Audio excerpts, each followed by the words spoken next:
परम पूज्य बहुजन बाबा साहब डॉक्टर अम्बेडकर जी और बहुजन समाज में जन्मे तमाम महापुरुषों को कोटि कोटि वंदन नमन। आज की अध्यक्षता कर रहे हमारे बीच भारतीय बौद्ध महासभा जिला अध्यक्ष डॉक्टर गोविंद प्रसाद जी और यहाँ उपस्थित दिल्ली प्रदेश के the Buddhist society of India के प्रदेश अध्यक्ष जी और तमाम साथी किसी न किसी संगठन से जुड़े हुए सभी धर्म उपासक और उपासिकाओं को मेरा मैत्रीपूर्ण से भी नमो बुधाए। और मास्टर जी जो हमारे परम मित्र हैं सुरेंद्र अधिकारी जी, उनका भी बहुत बहुत धन्यवाद साधुवाद। आज का जो विषय है वो हम सभी बौद्ध परिवारों के लिए महत्वपूर्ण तो है ही, साथ ही साथ हमें और रोगों से मुक्त भी करता है। हम शारीरिक रूप से और मानसिक रूप से आज इस भागदौड़ की जिंदगी में ग्रस्त हैं। हम बहुत सारे रोगों को शरीर में जाने अनजाने में खान पीन की वजह से पाल लेते हैं और अपना व्यवसाय और नौकरी में आज इतना तनाव है जिसकी वजह से हम मानसिक रूप से भी तनाव से ग्रस्त रहते हैं। तो आज के जो विषय है उस विषय में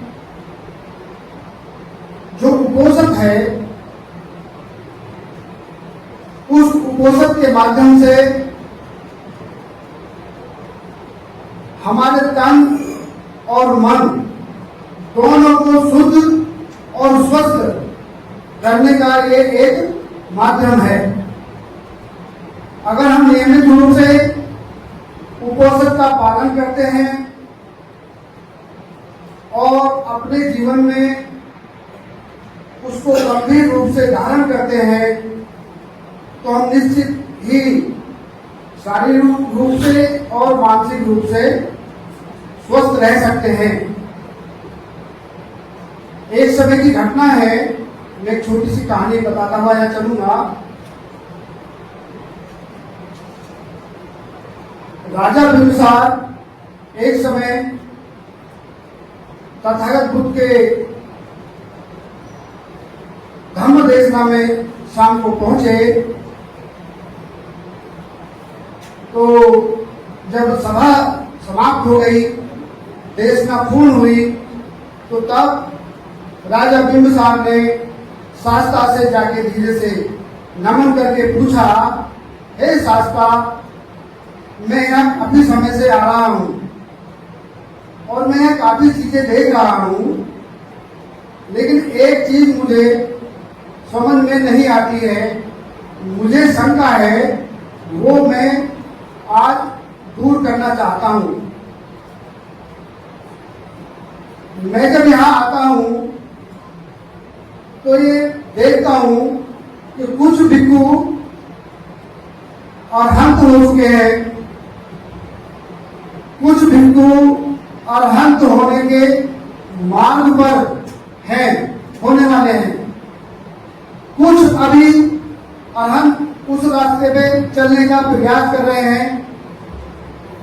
तो सभी भिक्षुओं के चेहरे पे एक बड़ी अच्छी मुदिता, मतलब हल्की सी मुस्कान इनके चेहरे पे हमेशा रहती है।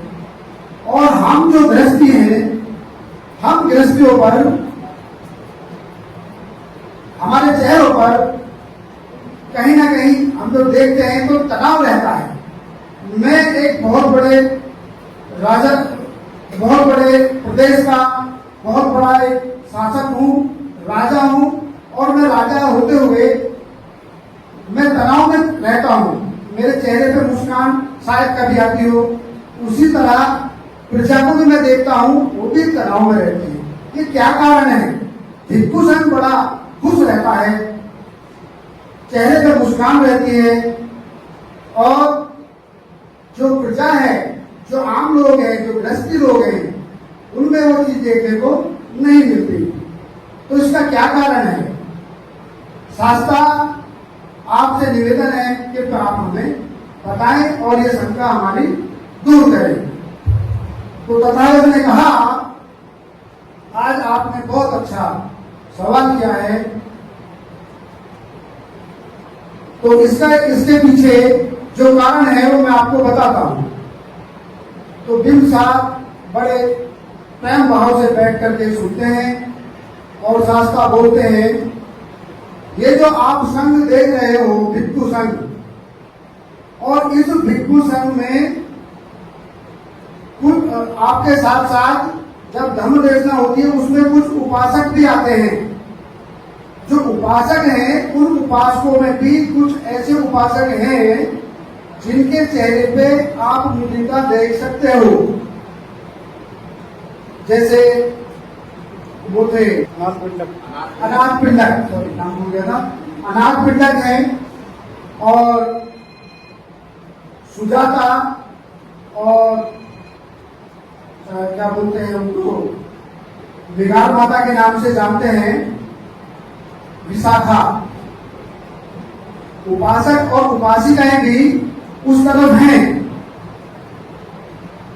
अब उसके पीछे का क्या कारण है वो मैं आपको बताता हूं। अभी तक मैंने उपासकों को ये वो चीजें नहीं बताई हैं, लेकिन भिक्षु संघ उन चीजों को मानता है, इसलिए वो अरहंत तत्व को प्राप्त कर चुके हैं, कुछ रास्ते पर हैं। ये जो भिक्षु संघ आप देख रहे हो, ये भिक्षु संघ शीलों का पालन करता है, और शीलों का पालन बहुत नियमित रूप से और सजग रहते हुए करते हैं, कोई नियम टूट ना जाए। एक बात। दूसरी बात, ये दिन में सिर्फ एक बार ही भोजन करते हैं, उस भोजन की भी टाइमिंग है। तो तब राजा बिंदुसार ने कहा, तो हे शास्त्रा, हम गृहस्थियों के लिए भी आप कुछ ऐसा मार्ग बताएं ताकि हम भी निर्वाण जो पद है, जो निर्वाण की तरफ हम भी जा सके, जिसको दूसरे व्यवस्था वाले बोलते हैं कि मोक्ष प्राप्त हुआ।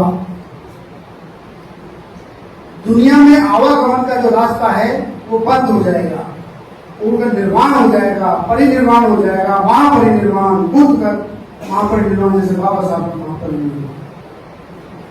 तो हम भी उस रास्ते पे जा सके, हमारा भी महापरिनिर्वाण हो सके, और हम भी जब तक संसार में हैं स्वस्थ रह सके, निरोगी रह सके, तो कृपया हमें भी बताएं। तो तब शास्त्र बताते हैं, गृहस्थियों के लिए 5 शील बताते हैं, जैसे कि अभी बुद्ध वंदना में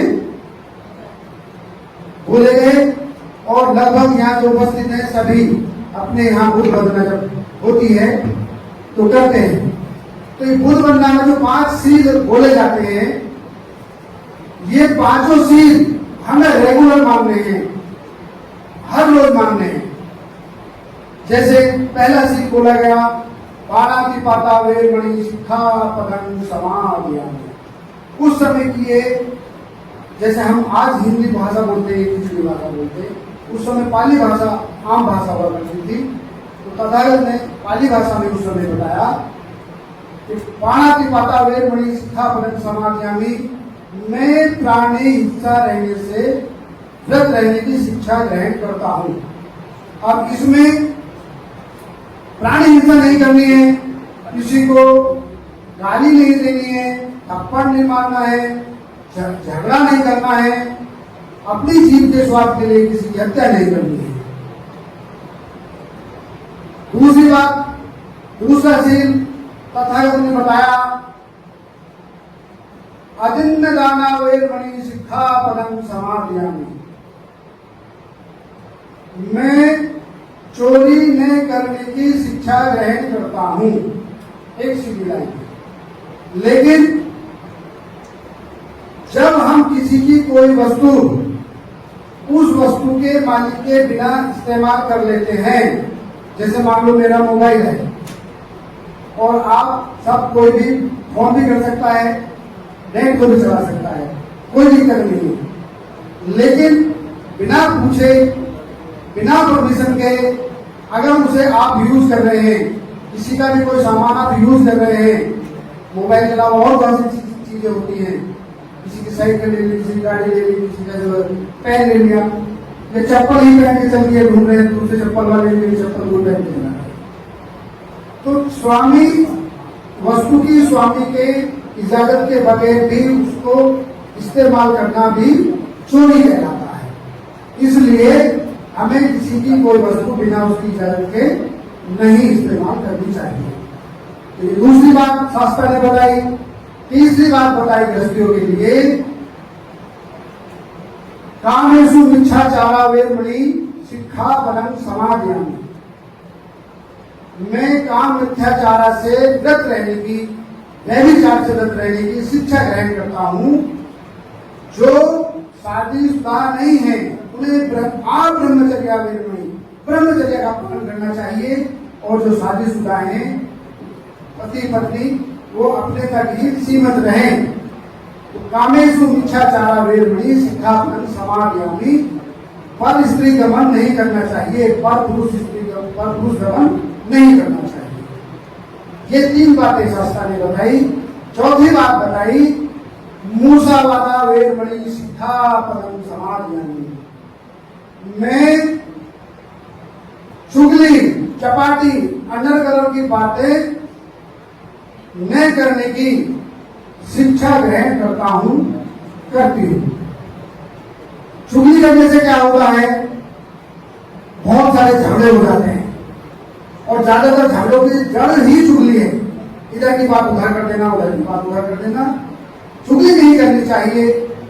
और हमें चौराहे पे खड़े होके, गली के नुक्कड़ पे खड़े होके, दुकान पे खड़े होके अनर्गल की खामोखा की बकवासबाजी नहीं करनी चाहिए। अगर हम ऐसा नहीं करेंगे तो हमें किसी के सामने इसलिए प्रोटेक्ट नहीं होना पड़ेगा, कहना नहीं पड़ेगा चलिए कुछ हुई उससे, मैंने बना के, ये होता है ना। पांचवी बात शास्त्र ने कही, जो नशीले द्रव्यों से व्रत रहने की शिक्षा ग्रहण करता हूं। कोई व्यक्ति कितना भी शीलवान हो, विद्वान हो, गुणवान हो, धनवान हो, अगर गलती से उसने नशा कर लिया और वो मीट खाने वाला नहीं है तो वो मीट भी खा लेगा, और वो व्यभिचारी नहीं है तो व्यभिचार की तरफ भी जा सकता है। तो इसलिए हमें किसी भी तरह का नशा नहीं करना चाहिए। बीड़ी, सिगरेट, पान, तंबाकू, गुटखा, खैनी, ये सब करती हैं शरीर में बेचैनी, इनसे हमें व्यस्त रहना चाहिए। और एक नशा आजकल और प्रचलन में आ गया, दौलत का नशा और ताकत का नशा। ये भी बड़ा खतरनाक नशा है। पैसे आ गए अच्छी बात, उसका सदुपयोग करें, शिक्षा में लगाएं, व्यवसाय में लगाएं, समाज में लगाएं। और ताकत आ गई है तो किसी निर्बल की मदद करें, पड़ोसी की मदद करें, कहीं अत्याचार हो रहा है तो वहां उसका प्रयोग करें। तो 5 बातें तथागत ने हर गृहस्थी के लिए बताई। डॉक्टर भीमराव अम्बेडकर के चरणों में कोटि कोटि नमन करते हुए वंदना करता हूँ और सभी हम अपने बहुजन महापुरुषों को मैं कोटि कोटि नमन करता हूँ। धर्मबंधुओं, अभी अधिकांश बौद्ध जी ने एक बात कही कि हम यहाँ 3 दिन के चिंतन शिविर के लिए एकत्रित हुए। चिंतन शिविर के बारे में बताया कि भाई चिंतन क्या है, मननशील प्राणी। क्या हमने कभी चिंतन किया कि बाबा साहब भीमराव अम्बेडकर के टाइम में हमारी क्या स्थिति थी और आज हमारी क्या स्थिति है। कल हमने यहाँ इस चिंतन शिविर में ही 15 अगस्त मनाया, बहुत अच्छी बात है, देश आजाद हुआ। लेकिन वास्तव में हम अपने गिरवान में जाकर देखें, क्या हम आजाद हुए? क्या हमें पूर्णतः आजादी मिली?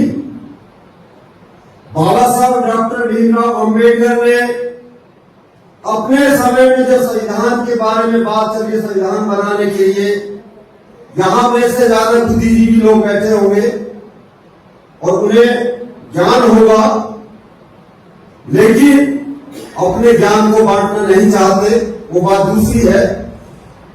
उस समय वो भी चाहते थे कि जाति विहीन समाज की स्थापना हो, सही मायनों में आजादी हमें तब मिलेगी, लेकिन मनुवादी लोगों ने उनकी नहीं चलने दी। फिर भी आप ये तो देखो कि बाबा साहब तो उस समय अकेले थे, अपने समाज के लोगों ने भी बाबा साहब का विरोध किया, बाबा साहब का विरोध किया अपने समाज के लोगों ने भी। क्योंकि कल मैं संदीप भाई की बातें सुन रहा था, ब्राह्मण का एक गणित होता है और ब्राह्मण अपने गणित में बहुत तेज है। हमारे समाज में हमारी बस्तियों में जाकर के ये कार्य देखिए, आपका वो आया अम्बेडकर, वो तो आपके जो है जो जन्मजात आपके पूर्व जिन कामों को करते आ रहे उसको छुड़वा रहे हैं। अरे चमड़े का काम करते हो, आपके पूर्वज जूतियां बनाते हैं, जूतियों से आपका व्यापार चलता है, आप अपना जो खाना खाते हो वो छुड़वा रहे हैं। उधर ढंगी समाज में पहुंच गए, उससे कहा कि अरे देखो ये अम्बेडकर आया है, ये आपका झाड़ू पोछे का काम छुड़वा रहा है, तो आप खाओगे क्या, करोगे क्या? वहां किसी ने ये नहीं कहा कि आप अम्बेडकर तुम्हारे लिए शिक्षा के लिए लड़ रहा है कि तुम्हें शिक्षा मिलनी चाहिए, और शिक्षा मिलकर आप भी सरकारी दफ्तरों में जो है अशिक्षित पदों पर बैठो और अपने समाज का उत्थान करो। लेकिन बाबा साहब ने ढाल तलवार नहीं चलाई। बाबा साहब ने अपने नियम से, अपने संयम से काम किया और बाबा साहब की बदौलत आज हम यहां तक पहुंचे। साथियों, क्या बाबा साहब ने हमें राजनीतिक रूप से रिपब्लिकन पार्टी ऑफ इंडिया, भारतीय रिपब्लिकन पार्टी दी, सामाजिक रूप से हमें समता सैनिक दल दिया और धार्मिक रूप से हमें जो है भारतीय बौद्ध महासभा दी, बुद्धिस्ट सोसाइटी ऑफ इंडिया। क्या हम ये तीन चीजें बाबा साहब की जो धरोहर थी उनको सुरक्षित रख पाए? सुरक्षित नहीं रख पाए। आज देखो अम्बेडकर भवन दिल्ली में जाकर के, वहां भी भारतीय बौद्ध महासभा की 2 शाखाएं बनी हुई है। बड़ा दुख होता है कि हम कहां से चले थे और आज कहां हमारी हालत पहुंच गई। किस चीज का घमंड है आप लोगों को? किस चीज का अहंकार है आप लोगों को? रमेश गौतम जी ने कल एक बात रखी थी, जब मुझे अच्छी लगी कि मैं आईएएस है, पीसीएस है, आईपीएस है, सब चीज छोड़ दो, यहां आप समाज के नाते एकत्रित हुए हो, समाज के नाते एकत्रित हुए हो, तो आप समाज की दुख दर्द को समझो। मत भूलो कि हर 1 जनवरी को बाबा साहब जो है पूरे गांव जाते थे, वहां अपनी श्रद्धांजलि अर्पित करते थे, क्योंकि जिन महारों ने इस समाज के उत्थान के लिए अपनी कुर्बानियां दी, वो किसी कुर्बानी से कम, वो चेतना थी हमारे अंदर। आज हम समता सैनिक दल के 2 भाग बने हुए हैं, समता सैनिक दल के 2 भाग बने हुए हैं और भारतीय बौद्ध महासभा के भी 2 भाग बने हुए।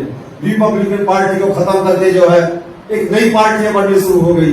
लेकिन सही मायनों में बाबा साहब के बाद में हमें किसी भी राजनीतिक रूप से हमें संरक्षण नहीं मिला। ये मैं कहता हूं, माननीय काशीराम जी ने जो डीएसपी बनाई, मैं खुद मिला हूं डीएसपी से, अपने विद्यार्थी जीवन में मिला हूं और अगर पूरा दिल्ली जाकर के मिला हूं। मैंने कहा कि आप इतने बड़े